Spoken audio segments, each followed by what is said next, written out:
Tāda brīnišķīga meitene, kur šodien bija jūsu individuāla apmācība, mani iedvesmoja parādīt no dekoratīvās kosmētikas zīmola Oga, jo viņa arī to lieto, parādīt arī tonālo krēmu, kas viņiem ir ļoti labs, kas viņai ir forši un ar ko viņš tieši man ir pārsteidzis. Šobrīd es uzlikšu konsīleri.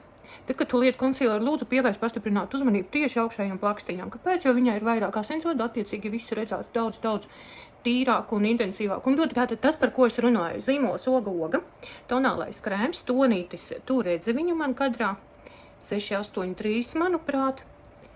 Jā. Ļoti labi viņu sakrati. Atceries, jebkurš tonālais krēms, tātad viņš nav tikai viendabīga struktūra. Tur var būt kā silikona daļiņas, tā pūderveida daļiņas, tā vairāk eļas un šķidrie kopjošie elementi. Lai tonālais uzklātos vienmērīgi, neradītu blīvu kārtu vai neklātos pleķos, tev pirmkārtām šīs visas sastāvdaļas, visas daļas, kas ir tavā tonājā, kā paskaties. Ir uzlikts tonālais krēms, nav uzlikts biezā kārtā, bet es saku, viņam ir interesantas īpašības, jo ilgāk viņš atrodas uz ādas, jo labāk āda izskatās.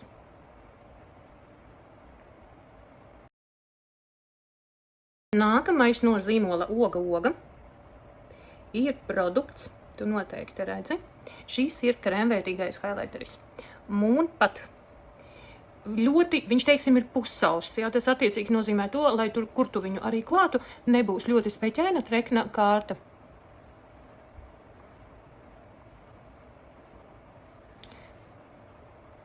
Droši var izmantot arī ēnas vietā.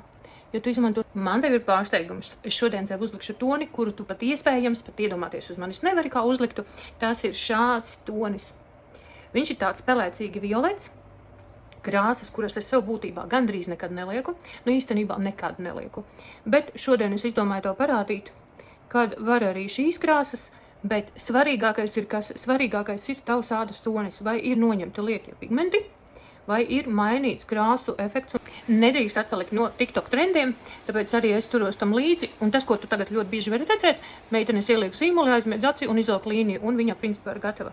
Es tev varu pateikt, jā, tas strādā, svarīgākais ir tas, vai tu pavelc šo līniju pareizajā virzienā. Tāpēc nevienmēr viss, kas ir trendos, viss ir ļoti labi. Ja? Var pavisam mazu izvelkt, ļoti labi strādā, bet ja tu viņu pavelc lielāku, tev ir jāņem vērā tieši virziens. Kontūra, seju savāla modelēšana, variants, ko panāk arī ar bronzeri, taču, piemēram, šis ir konturētājs, atkal zīmols Oga, Game of Shadows.